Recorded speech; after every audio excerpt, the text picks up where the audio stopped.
Japanese beetle infestation in our garden, and so today I'm out here putting together some natural methods to get rid of them or control them as much as we can. So I've got a pump action sprayer.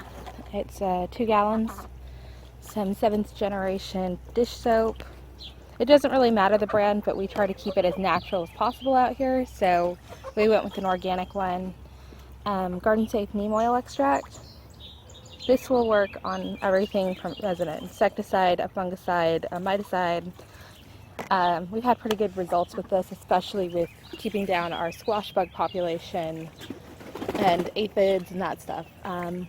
So another method we're going to try is diatomaceous earth. Now, this is food grade. They sell a different variety too, but we choose to get the food grade. And we've used it in the house in food, and we've given it to our animals, so we're pretty confident this is safe. And I've got a colander that's really fine grade. We're going to use that to apply it to our plants. And last but not least, we've got some nice hot pink duct tape. This works terrific for pulling off squash bug beetles and even catching the eggs on the plants without tearing up the leaves. And just pull off a piece and cut it, and then apply it to either the beetle itself or the leaf with the eggs. And most times they all come off in one swoop, but you may have to apply it a couple times. And then you just fold it up and trash it. It's a good way to not have to use pests. And I've got some safety equipment, some goggles, mask, and some gloves, because you don't want neem oil on your skin particularly. And this stuff will really dry out your skin. Yeah, so I've got it on my skin a couple places and it's already very dry, but it doesn't hurt you otherwise. I'm going to go ahead and start applying it to our garden, because Japanese beetles are particularly hard on our green beans and our raspberries, and especially our peach trees and apple trees. And of course we grow everything that they really like, so we're going to do our best to head them off. Mixed up a dish soap and neem oil solution in our pump sprayer. I've pumped it up so it's ready to spray. We're just going to lightly apply it to the leaves. That setting's wrong. Like that.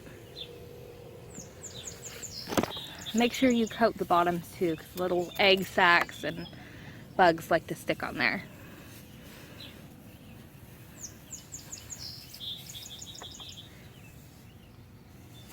It's really easy to apply. You want to do it when it's not windy and when there's not bees, because it can harm them. And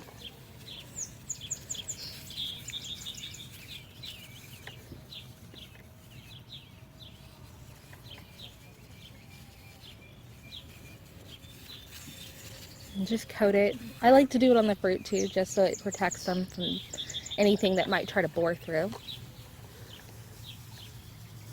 And I'll post my recipe for combining these 2 ingredients in the description. Things like squash and zucchini, you're going to want to make sure you spray right up there on the stem. I found that that's where most of my attacks come from pests. And as long as there's no bees on the actual blooms, go ahead and spray those also. Make sure you've got any little nicks or cracks in the stems also sprayed. That way it's not a weak link. That's the first place the bugs are going to attack, right there. And I'm going to move on because the bees have found these guys. Looking over these squash plants for some eggs or squash bugs, and I happen to find a deposit right there. And so we're going to use that duct tape method to get them off that leaf. And you just cut a slip that's really too long, and apply it directly to the leaf. It's not going to want to do it one-handed, but anyway, you direct it to put it on the eggs and then get them to all stick to it and pull it off and throw it in the trash. It's that simple, and it's been working really well for us. So far, these guys have stayed pretty much intact. We've only seen them a couple times.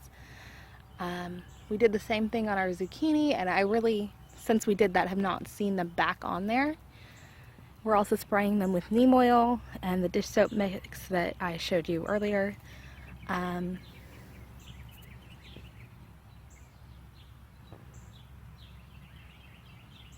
Really simple, natural, and the neem oil, it degrades in the sunshine, so you don't have to worry about it polluting your groundwater or your soil. Make sure you don't apply it directly to like bees or assassin bugs, which are good for your garden because it will kill them also. And don't spray the neem oil when it's above 90 degrees because it'll burn your plant. But other than that, it's really easy to apply. You're going to want to wear gloves though because you're not supposed to have it on your skin. And there we go. It came off super easy. You just have to apply it and make sure you actually get it on there pretty good. And for the most part, it's not going to damage your leaf. There's a couple little holes, but nothing like if you allowed those things to grow up. To apply the diatomaceous earth, you just put it in a really fine-grained colander and just sprinkle it above your plant like that. You're going to want to wear a mask for this because you don't want to breathe it in. And do it when it's not windy. You can also, if you've got a problem like we did last year with the squash bugs attacking the root of your plant, just use a spoon and kind of hump it over the top of your root, and that works really well.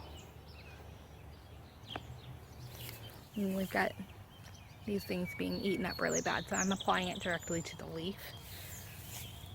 We've got our last method we're going to use. We're going to use this soapy water bowl and some gloves, and we're going to pick them off and put them in water to drown.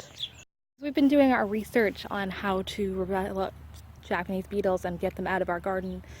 We discovered that they actually do not like chives or catnip, which is this down here.